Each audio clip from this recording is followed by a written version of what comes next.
Okay, we're here. The Yes. second episode of the Engine Room, which has been on a hiatus for some months, but finally back. And wanted to introduce you, Daniel from Craft. Hello, Daniel. How are you doing, my friend? Hello, Josh. I'm doing just fine. Just fine. Now, technique seems to be with us, which helps a lot when doing a podcast like this. So, no, all Absolutely. good. All good. You, mate? Yeah, I'm doing very well, thank you, mate. Yeah, it's been a long time since we got back out there in terms of podcast land, and really wanted to try and get like some of the really cool designers around there, which people may not know about, which are like the secret magicians in what we do here, and make all the beautiful things that we like to wear. So I thought, why not better than get you on first, my friend? So. I Um, appreciate it. Too yeah, the kind. first question I've got really, Daniel, is why are people from Scandinavia so cool? You should come over here. You might change your perception of Scandinavians. I Now, don't think so. just kidding. Nah, I don't know. I can only talk from my perspective, I guess. So yeah, I reckon I have some cool friends. I just guess we're kind of in terms of what we do, we're kind of tapped into what we do. We might be a little bit reserved to begin with, but once you get to know us, we open up. We're not the chattiest people out on the streets, I would say, but yeah, definitely a kind vibe. More often than not. Yeah, I don't know. Is there any particular aspects of the Scandinavian folks you're referring to? I don't know. I came to Denmark last year, and Danes are special people, right? yeah, they're very edgy, very sort of like just instantly cool. And as soon as I got into their presence, I was like, I need to work on my game here. I need to work on my game here because I think I'm quite relaxed, quite laid back, but you guys, well, obviously the Danish who I met were just so sort of like, um, sort of naturally just like got a vibe about them, and Mhm. kind of shows sort of like in their garms as well. I think it's just a really cool part of the world, and one I want to explore more. So, and you're in Sweden, right, Daniel? I'm in Sweden, so I live on the outskirts, or maybe like approximately an hour from Gothenburg on the west coast. Okay. So second largest city after Stockholm, which is a bit more on the northeast coast. And yeah, I hear what you're saying about the Danes. I also think that there's this little small difference between us and them, where they're just a bit more southern about their approach of things, I guess. They're a bit more loose. Yeah. I really enjoy spending time in Copenhagen and Denmark in general. So no, I can align on that sentiment, definitely. Well, No, that's where I went, and I went to a place called Christiania. I don't know if you've heard of that. I kind of heard of that. Yeah, yeah. Yeah, and we got introduced to their local football club, and Ooh, brings me into one of the shirts I got from there actually, which is go which for is it. this little number. Yeah, man. Yeah, man. Uh, They got the proper sponsor for their for their ideology as well. No, Absolutely, Smoker's Choice. Also, you never smoke alone. I mean that is there is. an icon on top of that as well, like the There isn't burning an flame icon on there, kind but of trust thing? me, mate. I left the club shop very high. Yeah, I I was, can imagine. yeah, I went into the club shop, and like it was like this bloom of smoke, and I was like, Yeah, man. "Whoa!" Yeah.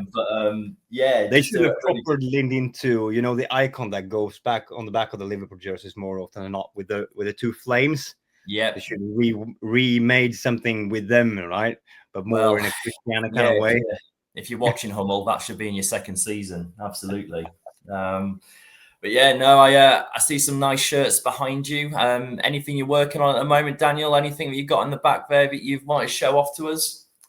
Sure. Like, okay, so just to give a super brief background, working for a brand called Craft Sportswear, situated in Sweden with large or huge heritage in sort of track and field and skiing and running. So tapping into the club segment these past few years, still kind of a newcomer in that sense, trying to set ourselves apart as a brand, a small Scandinavian brand. Say, how long have you been going for there?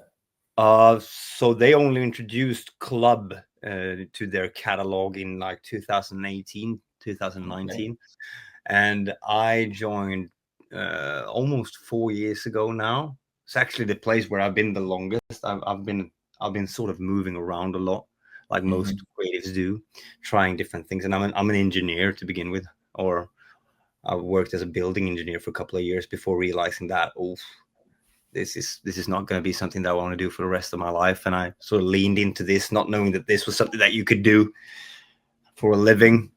So quite fortunate. Yeah. So we've had a long road to sort of walk, I would say. When entering, I felt like our kids was still like some sort of a hybrid football jersey, bike jersey still.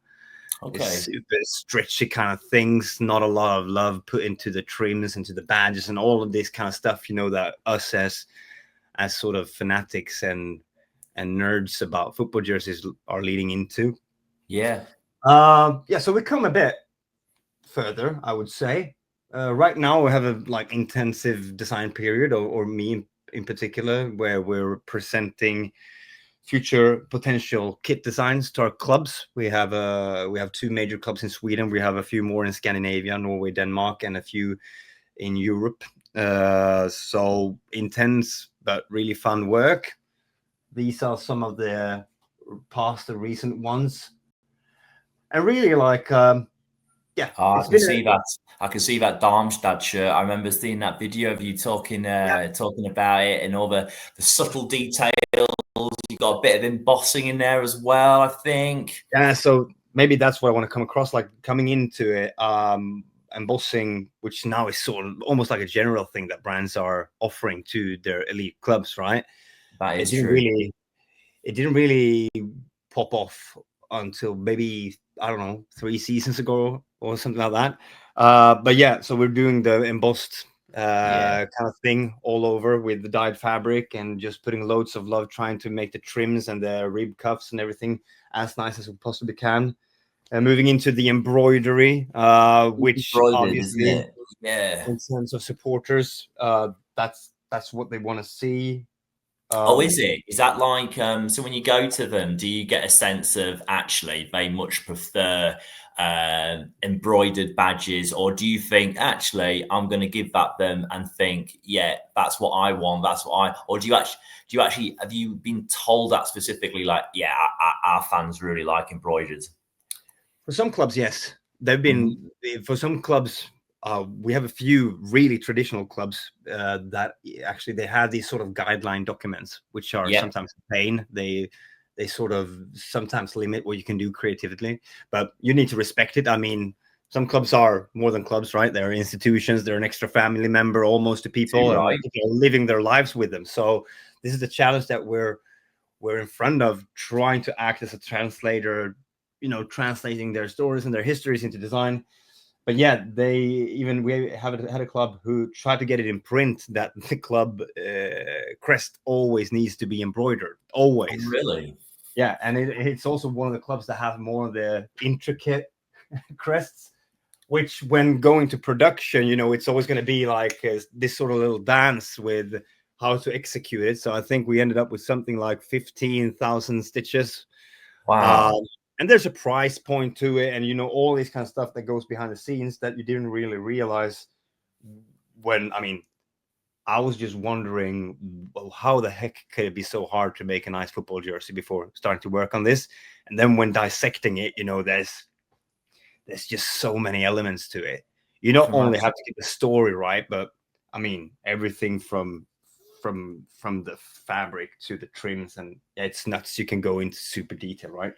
Yeah, that's quite an intricate badge as well. So I can imagine that, like, I've seen some embroidered badges where it's not quite printed out the name of a club right, or there's imperfections. Of course.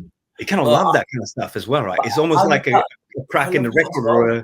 or a live recording where somebody actually hit the wrong string, but that's the thing that makes it really beautiful. So yeah, imperfection is beautiful, but it's hard to pitch. I agree. Actually, there's a brand here in England called Reflow.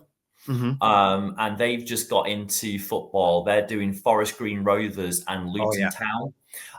And there's a lot of comments on the badge application for their shirts, and that some were different to others. But I kind of like that because, like you say, it's a bit more authentic. It's a bit more. Everyone loves retro, don't they? And I feel like with a new brand coming into a new club, like you'd expect everything to be perfect, but I think there's a beauty in that, and you're quite right.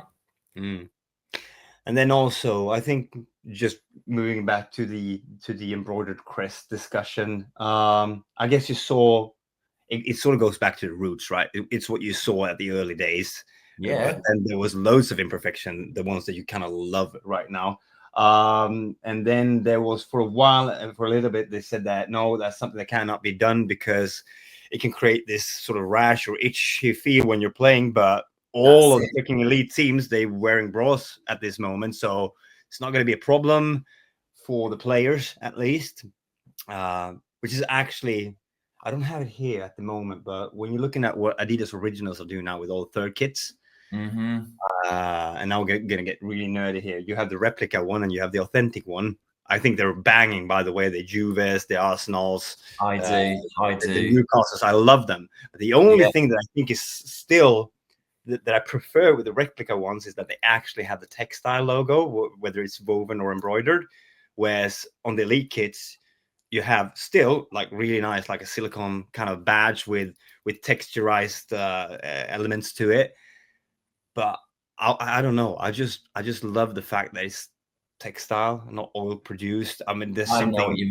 I know what you mean. I remember talking about Newcastle United. I'm a Newcastle United fan, and one of our famous shirts is from a 95-97 season with a Newcastle United brown logo, Newcastle United brown ale logo on the front. And I remember there was this image of them being mass produced, and there was all these people on embroidery machines, rows and rows and rows of them, and like.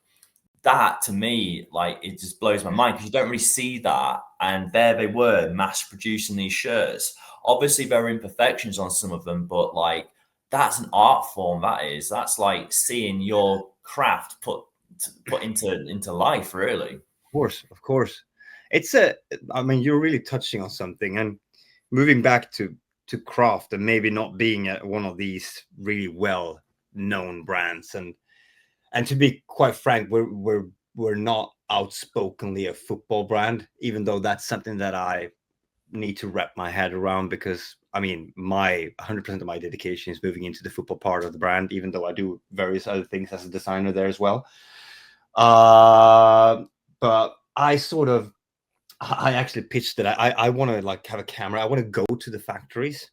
Yeah. So we have a few different factories that we're working with, but it's so behind closed doors. But whenever there's a brand, and it's almost never one of the big ones, whenever you get to go behind the scenes and actually see product being brought to life, you sort of get a respect to, the effort that is put into that product. I know that Adi sometimes does it when they have these German produced super shoes, that are tailor-made for the athletes, but I would like to do that more, also to give respect of timelines, deliveries. Sometimes there might be restock and people have to wait for 2 weeks, but actually going down there, since I've been down there, like in a production line, there's 15,000 stitches going in to make your badge as perfect as it possibly can be. I know. I mean, it's worth the wait. It really is. And then, like, I often find myself going to sort of like the local like Sports Direct or something like that and looking at all the shirts that are there. And all people do is they say, right, that's my club, I'll pick it up. But if they knew what went into that, like the hours of design, the back and forth with the factories, the samples that get sent in, that gets taken for granted, I find. And I think it is that sort of like how do I say it? Almost like they just assumed that was made in a way which was quite quick. Mm. And so maybe some are, but like I Mm. often find that when I'm looking at it, knowing that I am a nerd just like you, knowing Mhm. what went into that, Mhm. it's quite a complex thing. Yeah. Do you remember the show How It's Made? I think so. Yeah, I think Yeah, I might have. where Yeah, yeah. So I've got two small kids, and every once in a while I put it on and like, this is how a chocolate bar is produced, or this is how yeah, cars are being produced. And you see all yeah. these robotic things, and things are just so freaking streamlined. And I think my idea before getting like really dirty into this sort of area of production and just learning basically, because I had the graphics and the design part with me when I came in. But I mean, I didn't have a clue on how to actually design a jersey in order for it to be produced properly. That's I think right. it was, yeah, I think I thought that, creating or mass producing one of these big teams like the Barcelonas and the PSGs and whatnot. I mean, I sort of saw it as these robotic arms were just like, there's a cuff, a collar, boom, boom. That's not at all what's going on, mate. It's No, I still know. I it's know, and craftsmanship. it's even things like I've seen a few football shirts be designed, and they do that netting, don't they? Where they right, so this works on a small, a medium, and a large, but how am I going Yeah, to make it work on a 4XL? Like, yeah, yeah, yeah, is the pattern going to go beyond here? yeah. Do I need to Dude, condense it? It's hard. working with striped clubs is a nightmare. I can imagine. I can I have a imagine. few striped ones, and yeah, I mean the amount of work. I mean, it should be like as easy as just put the stripes on there, but it's like you say, you have to correct it size by Yeah, size, and yeah, it also moves us into the discussion of, and I know that loads of people are pushing on this topic, but is it actually a performance item, or is it a supporters item? It's supposed to be both, right? yeah. I But think it how can is. it be both and still work? But I mean, it's such a complex product in the sense that it should be perform on the pitch and be breathable, and the fit should be, suited to the top athletes of football in the world. But still, Yeah. we're selling it to the guys in the stands and ladies in the stands and kids in the stands. Absolutely. And also like different territories as well. So obviously you in Sweden, I imagine your winters are particularly cold. I may be wrong in saying that, Mm. but like maybe you've got to design a product that actually I don't know, like has that technology in there that maybe makes it a bit more resistant to the elements. Yeah, sure. You need to just take into consideration that, okay, like trends would say that just slam a huge polo color like we've been doing. I love a uh polo collar. I love a polo collar. A lot I of love a people say polo as well. I I know do. for a fact that players are not the biggest fan. I think it They're was not. Mr. Tony Kroos a Yes. couple of years back. He really went on a limb It and saying did. like, it is the worst. I know, and that surprised me. But like, I actually Yeah, quite like that piece of commentary from him. Like, you know what? It really definitely. does me head in. I don't like them, No, but I think with Real Madrid, I think that suits a collar because it's royal, isn't it? It's of regal. course. It's It's royal. smart. There's not a lot of other like loud elements to work on. I mean, it's always quite classic, quite subtle, right?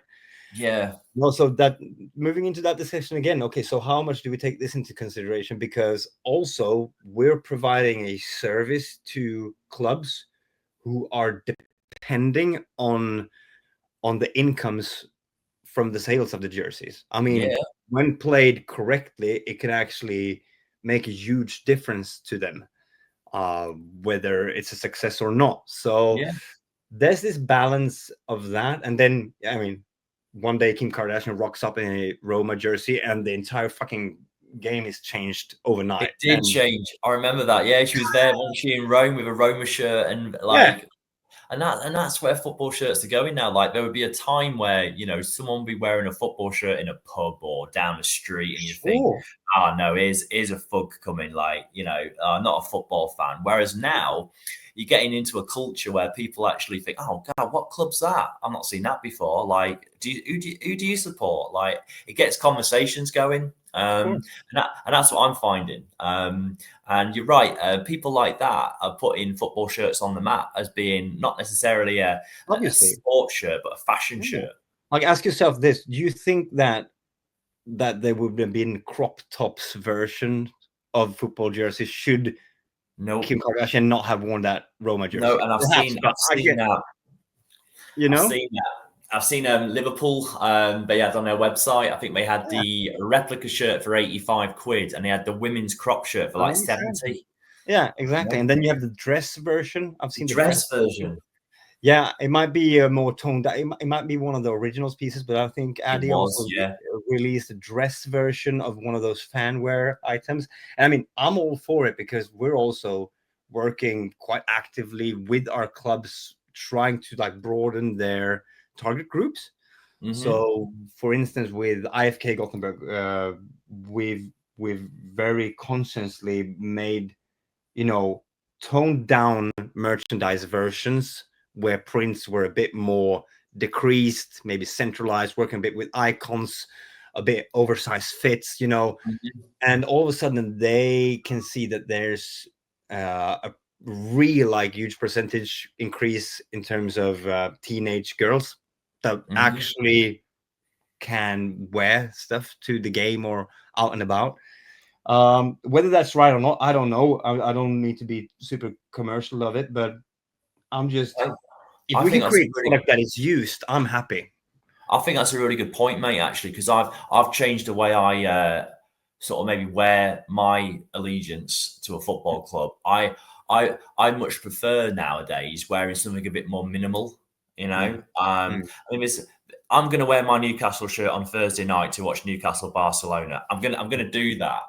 But if I had something a little bit more subtle in my wardrobe, I'd probably wear it over it, just because it's almost like I'm proud of my club, but I kind of want it to be a bit fashionable as well. You don't always want to scream and yell it, right?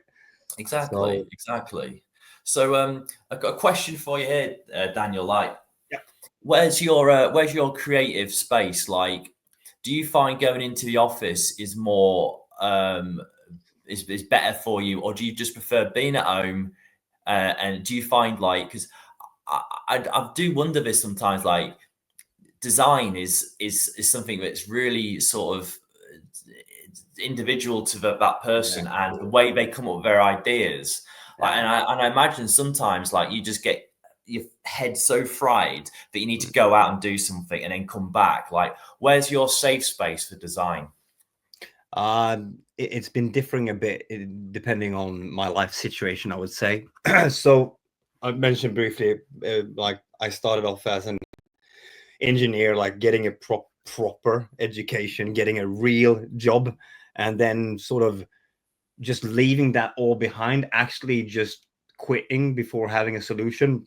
I moved to Amsterdam for a bit, just went on an internship. I was 10 years older than the other interns. They thought it was really, really wacky, but to me, I didn't really have this huge portfolio or anything in terms of graphics. So I did that. And during that period of time, I was just like on my bike. I was in cafes and bars and at people's businesses. I had it all in my backpack. And I think that was my sort of, as long as I had my backpack, I could go anywhere and I could just get creative with it. So just trying to put myself in different surroundings. Getting a bit older, having family and kids, that is not as easy as it was before. But going into the office, to me, you've got to juggle, haven't you? Yeah, right. So going into the office is the worst thing I can do if the main thing on my agenda is to be designing things. That's really, really good. That is mind blowing. Like, it's like you'd think that's where you'd go to be creative, but actually, you've identified. Well, actually, I can't do that because that's putting too much pressure on something to happen. Yeah, it's putting pressure on it, and it's I'm not gonna ever pretend that we're this huge corporate machine, because it's quite the opposite. We're a super small tight team, so I'm involved in everything from like actually fitting and making comments on the actual template of the jersey. Like right now we have as a product to invent or to create a completely new silhouette.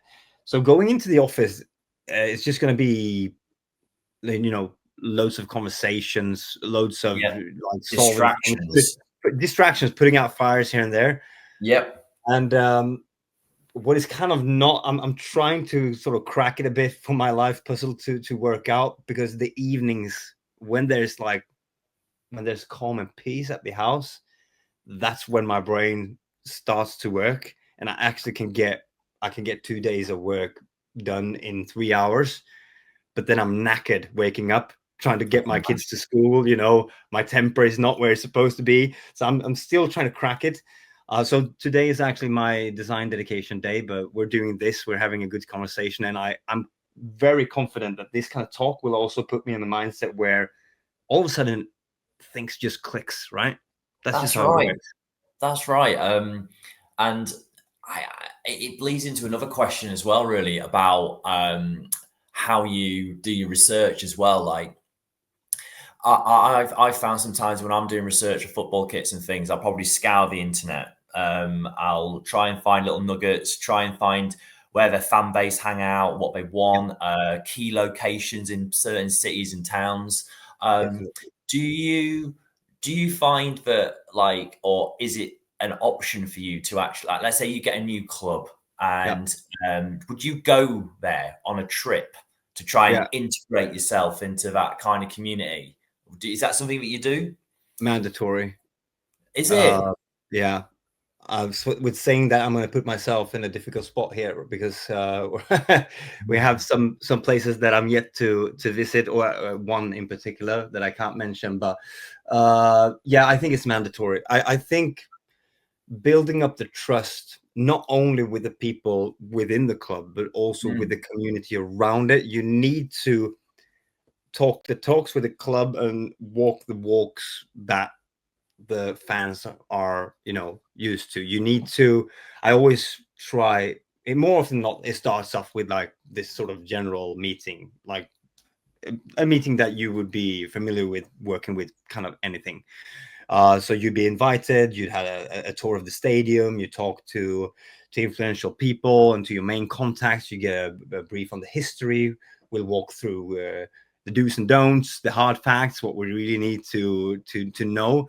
And then I switch into finding or trying to find that little cornerstone, hmm um, like that maybe no one really noticed before, or maybe they did, but just not in a sense that you can build a story upon it. And that's when I would ask them to like take me to where does the fans gather before a game? Yep. Where do you put your suits in for dry cleaning? Where do you which is the most normal commute line to the stadium? Yep. Let's go on it. I just want to ride a tram, because I need to sort of, as a translator, which is what I actually see my job as. Uh, I need to put myself in the perspective of the people who's doing this week out and week in. Exactly. And it's a hard Exactly. one to do, and you need to be very transparent. Also, like saying that I can I imagine, don't know. because speaking to your employers, I mean, that might just sound like a jolly. You know, it might say, right, I'm just going to go on Sure. holiday there for like a week. Yeah. How do I prove to my employers that this is a worthwhile trip, and what questions do I ask? How do I feed back to them that I've actually found something really good and this was Especially worth with it? football culture and all the pines that go with it, and all of the other things that might, like from the outside looking in, just look like, yeah, you're just trying to have a good time. And Yeah, yeah, that's what yeah, I am, because it's part of the puzzle. I mean, the thing with these jerseys, like the ones that I cherish the most, they're not really about the jersey. They're about what I did, or what me and my mates or my family did when we were wearing the jersey. So that is it. That is yeah, it. yeah. So it's a keeper of memories, and yeah, it's always gonna be. I'm not saying that I have to convince my boss or anything to go, because he's also tapped in like me, but you need to That's a sort good of thing. do these kind of things to understand, or try and understand. It's unique, isn't it? It's like, I like a beer, you like a beer, but like actually going for a beer and integrating yourself into a fan zone is Yeah, actually work. And a lot of people probably don't realize that. And that's where you probably get some of your better stuff. Like, oh, we had this jersey back in 1970, which like was incredible. Or we had this design one year. Oh, can you bring that back? Or oh, this is a really famous mascot we've got. Oh, can you see that poster over there? yeah. Like you can't get that by going onto Google. No, I think it's also building trust. The conversation that you might have inside a foggy pub or on the tram with a local person that you didn't even schedule that meeting or that conversation or whatever. Yep. The best thing is when one of those conversations ends up being, this is going to sound really corporate and boring, when one of those conversations ends up being an initial slide before presenting the design idea, Yep. because it's actually tapping into something that's real and to a Hmm. person that is real. And I think, like, more now than ever, we had this conversation before, brands and clubs and everybody involved in this business, they're raising the game at the moment. I mean, there's so much good stuff out there now, where There people is. realize that, yeah, maybe we should have the photo shoot at the local bowling alley, or Yep. just these kind of Yep. stuff that sort of, it's the key to the personal aspects of it. No. You're quite right. You're quite right. And it's hard, isn't it? Because like you can look at like a football shirt history for a club, and you can be like, there's been so many ideas. There's been so much that's been exhausted. Like, how am I going to find something that hasn't been done before that unites a fan club? And also maybe, and this is happening quite a lot. I mean, Venezia are one Yeah. club which I would argue are in this category. Everyone knows Venice. Everyone knows its canals and its picturesque Yeah. that backdrop and such. But you wouldn't really know the football club. Like you wouldn't know necessarily the history. But a Yeah. football shirt that was designed by them, that didn't use any footballers in the photo shoot, just models. No. Um, and designed in a way which kind of reinvented how we look at football shirts, has not only impressed the fan base, but it's become a global club now because of it, because of the Of course. way the football shirt was. So they kind of almost redesigned the process, didn't they? Sure. I mean, and everybody should look up Bureau Borsch, is it? Who were sort of the founding or the creators of that, right? Yeah, that's right. With the founder now moving on to making the kits for, is it Athens? That's right. Yeah, Ted Philippopolis or something Yeah, like that. Yeah, he came in and completely yeah, just shook it up, didn't he? yeah. And you can see a resemblance, or like a similar kind of way of approaching things when working with a new club of his. But yeah, definitely. I mean, gonna be completely transparent. I couldn't name a Venetia player, Me neither. but I can Me name their neither. kits for the past Exactly. 3 seasons, which is kind of strange. It It is. normally is the other way around, but Absolutely, but that's how you can actually like globalize something. You could go to a club which no one's ever heard of, but if you design a set of football shirts that resonate with people and tell a cool story and is designed in a good way, you could put that club on the map. sure.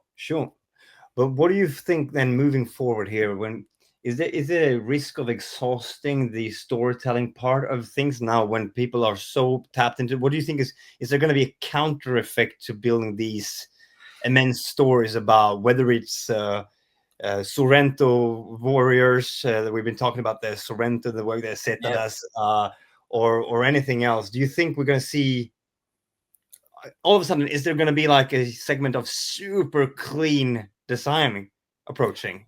I think there needs to be, because like as much as I like the guys from Azita, Mm, they could be classed as a one-trick pony where mm, all their shirts are always going to be wild. Like I've not seen any of their shirts yet, which are just clean. You know, like Yeah. just small little patterns here and there, or just something very block color. I haven't seen anything like that. So I don't know whether or not their model is just to completely design something crazy like this. You know, Just for the record of it, it's a stunning piece. That's a piece of art, right there. It is art, and for them, that's their brand, that's their DNA. Like, Definitely. I imagine that is what they're going to pitch to all clubs. They're going to be like, listen, your shirts have been bland for a lot of years now. We can come in and design something crazy. And I think that's what they're going to do for everyone.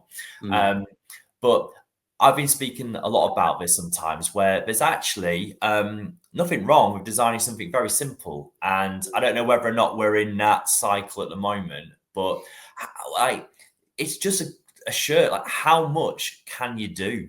You know, like what hasn't been done before? What else can you invent? Because fundamentally, it's a piece of fabric with a club badge, a logo, maybe you see it on the back neck. But those are the key components. Like, what else can you do there to make it new, different, and exciting?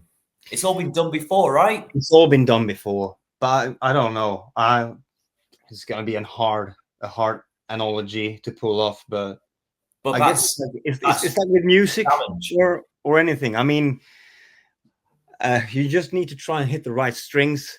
It might have been hit before, but not in that particular order, something like that. So it just brings something new to the table. I don't know. That's also a very fascinating thing, because that's why, I don't know, retro is always going to be something to lean back on. I mean, look at that. I mean, you could also wear that anywhere. We can wear it anytime, anywhere. This is the first time where we actually had employees who got their hands on a few samples of this in the sample sale, and they're wearing it. This is by far, it's still my favorite product of the catalog, is these retro ones where you just try and be as genuine as you possibly can with everything from labels to trims, and just get a real nice feel of it. But I hear you, and yeah, we're still not struggling, but we're still very much exploring what kind of DNA, talking from a craft perspective now, we should have. I mean, obviously we're Scandinavian. If you look throughout our other products, we're a bit more minimalistic, and we're tapping into that like Scandinavian kind of aesthetic sentiment. And you already got the high performance brands. You're not gonna be more lightweight than Puma. I mean, that's just what it is. You're not going to be more technical than Nike, and you're not going to be more original than Adi. But you can try. We can always try, and we can be quite original, but in our own sense, trying to find our own space. And coming back to the Zeta there, what I think is really, really cool is that they're, even though, like, I hope they're not going to be like this one trick pony kind of brand, and I don't think so, because they seem to be very slick at what they do. But even though they're finding a piece of like this market, and they're finding this little area of the map where all of a sudden they're kings.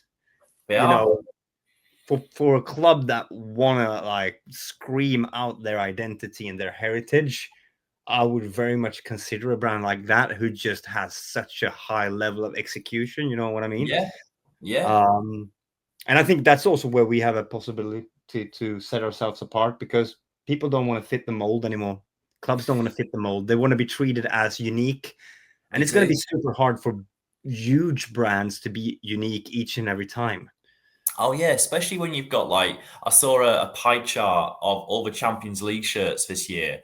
And I think you've only got two in there that are two clubs that have a brand which nobody else has got. Like, it was like Adidas were like, what, 60%, Nike was 30%, and the rest were just made up of other ones. Like, how can you give that attention and that a bespoke sort of design to all? You can't do it, can you? And that's also they're failing, and your gain. Sure. I just like the fact that we're now being invited to join the party and get to the table with a few clubs that a few years back, I would have had a really hard time seeing That's that a success story, possibility. isn't it? Uh, That's a success story. yeah, and Credit to you. so no, I have a high hopes on the future. I think it's going to take time still. I think since this is a small brand's game in a sense at the moment, the biggest challenge is going to be to sustain. I mean, because now you have your you have the like Craft, you have Zeta, you have help me out there, O'Neill's, you have Yeah, Reebok coming in again, right? yeah, You have your Kappas, you have your Filas, you have Patrick. People are about talking about Patrick getting into the game yeah. again. I mean, there's so much rich history. You have your Hummels, you have everybody's trying to find their way of playing the game, the Castores and whatnot. There's just so many brands in the mix, even though you might only from an outside looking in seeing your Adidas, Pumas, and Nikes, but that's not the fact anymore. And I think it's quite exciting. It is exciting. There's so many options. And if I was in a football club and I had the job of finding a technical kit supplier, obviously, like I'd have a look to see how big the club was. You know, do we need to have shirts in various different territories? But if you were just a mediocre club, like that was floating around in the middle leagues, and you knew by your own admission you'd probably sell about what 2,000, 3,000 shirts a season. Yeah. Like I'd probably not go at it thinking, oh, we need an Adidas, Nike, or a Puma. I'd want to listen to like everyone and for them to pitch something to us that like we'd never seen before, because that's exciting. I mean, sure, you've got the fans which will be like, oh, I've never heard of that brand before. Oh, I don't think I'll buy it. You know, like there's a lot of arrogance, I think, in football where we need to have a big logo on our club badge, on our club shirt. Otherwise, we're not going to be taken seriously. But if you can get the designs right, and if you can get the story right and the product feels good, then like that's surely what you need to, you know, make the dream come alive. Yeah. I mean, we even had the Swedish domestic league turned 100 years previous season to this one. I saw there's a load of retro shirts that were done at the time, wasn't Yeah, there? yeah. It was an initiative from the Swedish Football Love that. Federation that each and every club should play at least one game of the season using these retro kits. Yeah. And I'm kind of proud actually that we were the only brand within the Swedish league who actually went down to the factory and made it from scratch. Wow. And this is not like point fingers on the other brands, because No. I mean it's super hard, but I think all clubs managed to at least make a version, whether it was a jersey pulled from the warehouse and then added cuffs to it, or just an old logo. But for some clubs, this was like a real challenge, just because nobody's going to put the money up front. It's sort of an investment. They need to do it. They need to get it out there. And clubs are still clubs, at least in Sweden. I mean, they're not companies. I mean, they're big machines. Some of the clubs in Europe you see today, of course, but like moving down, like take a mid-table Swedish team, go in there having coffee. I mean, it's also best part of my job is that these are organizations rather than companies that I'm having a discussion with right now. Yeah, and that is exciting, mate. That is exciting. And that's also when I think, moving back to that, that's when you can they didn't have crests at that time, so why should there be a logo? Very good point. Very good point. We got more exposure from having our logo here down at the very, very bottom, low contrast. Yeah. And the race resonated better with the fans that we remove it altogether, rather than insisting on, us having it in the middle of everything, sort of in a supporters mindset, just fucking it up, really. That's a really bold move, actually, because you'd think, oh, this is our time to do that, but you're actually putting the club first, aren't you? I just think that people are going to be talking more about you as a brand if you don't, if you come from a place where you're sort of confident enough in order to not eliminate, but put your brand somewhere else in order to elevate the product itself. Too right. I totally agree, and I think that says volumes for your brand. And you know, it just, in fact, you're probably going to get more supporters on board with that, to be honest with you. Yeah.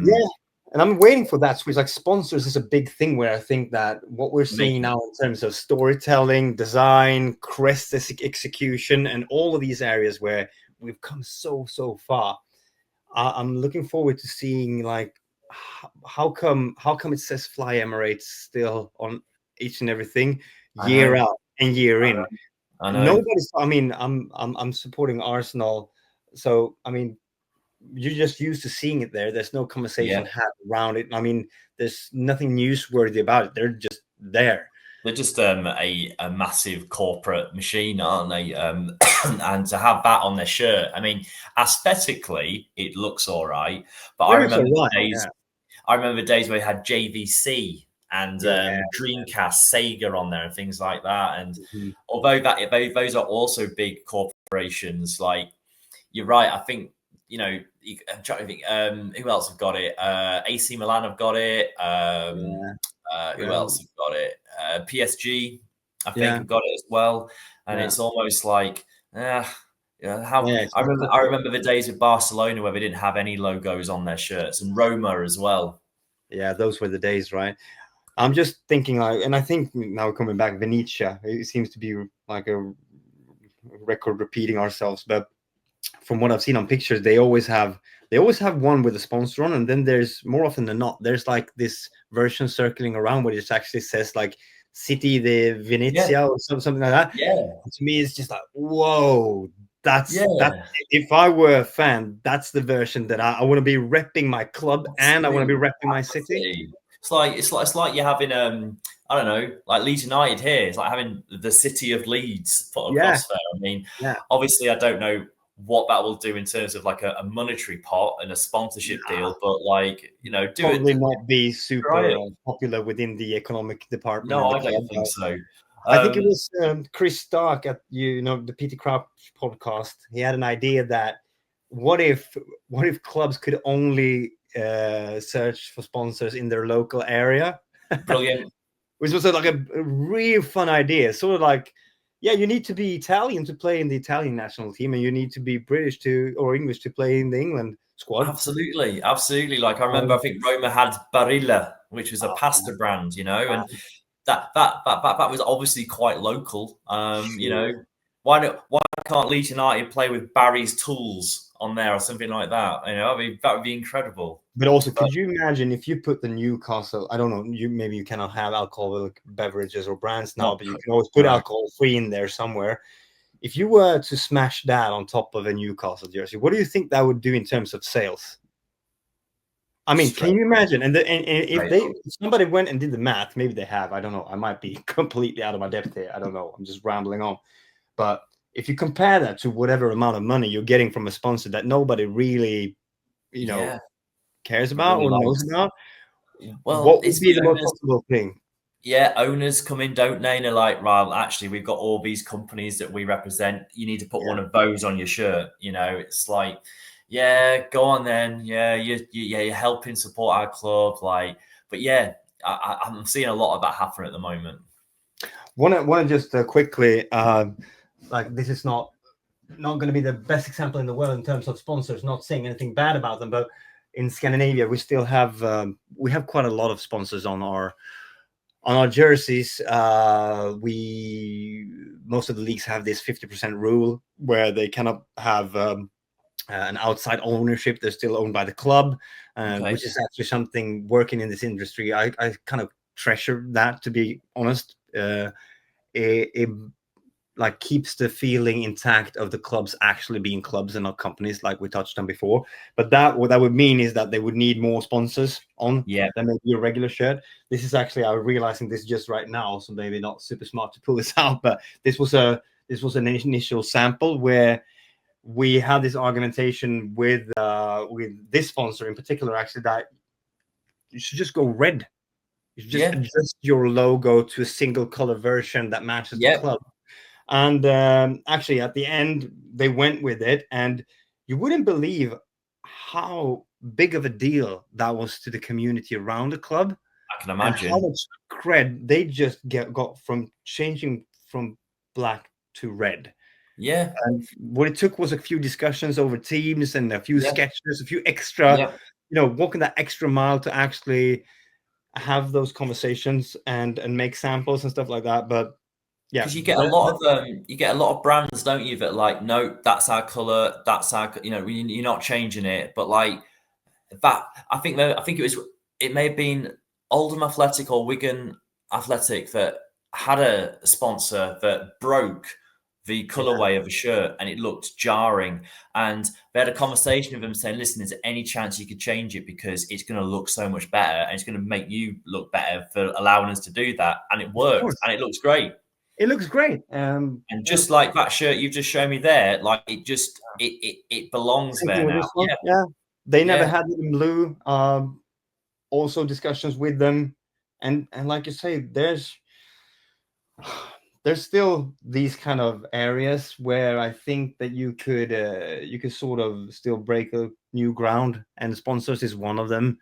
Badge executions and just like the fabric and stuff, that's another of them. So yeah, I think there's still going to be a little bit of time before I get too bored of working with this kind of product. It's also that it's a special product. It's not just something that it's not fast fashion, is it? It's even though it's very different now from what it was, it's something that people treasure, and it's more than a jersey.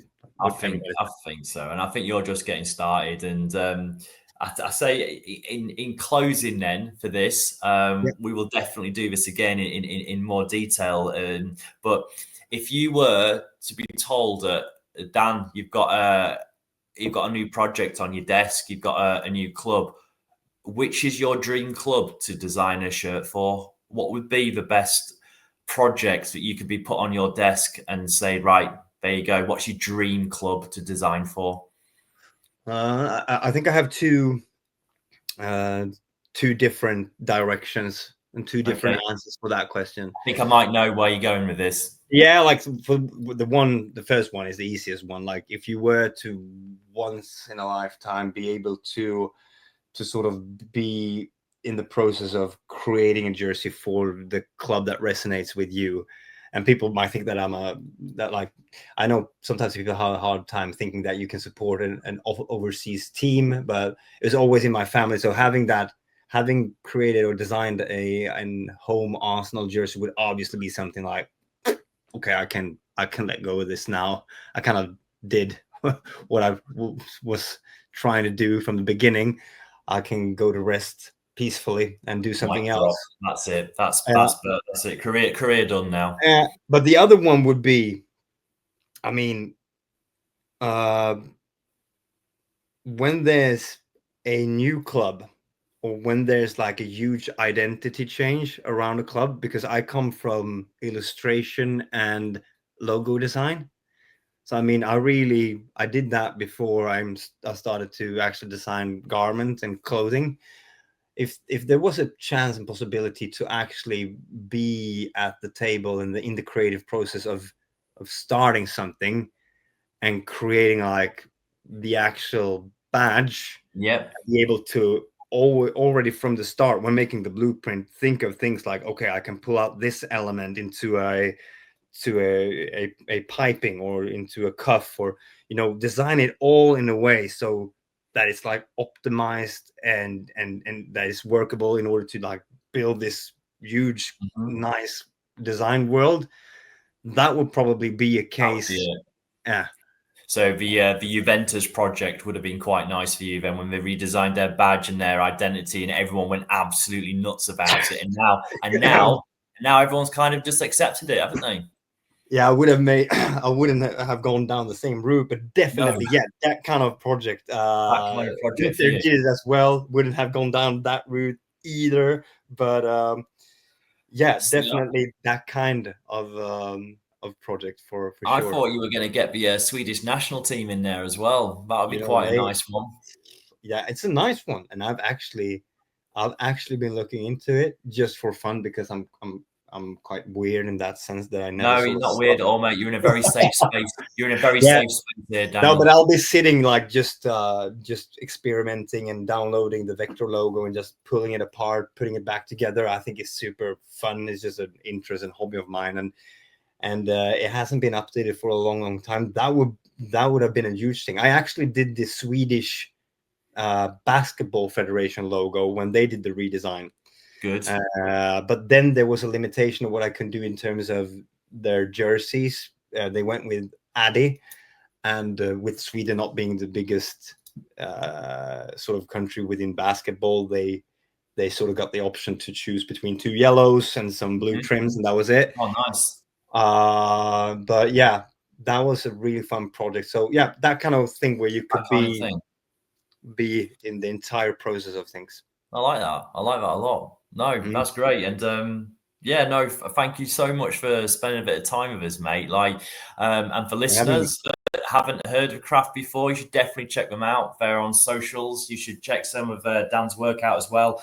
I'll put a link in the description as well about how you described the design process that went into that Darmstadt shirt, because it was really well put together. I really enjoyed that. And I think other people will enjoy seeing that as well. And, you know, sometimes you don't get the rep and the appreciation that you deserve.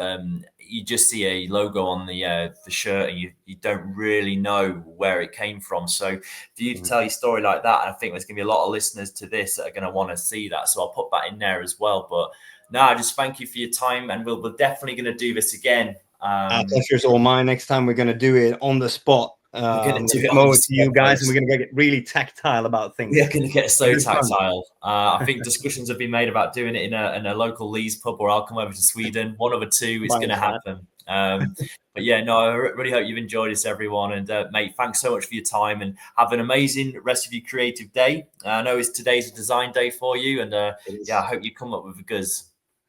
Cheers, mate. Thanks for having me again. All the very best.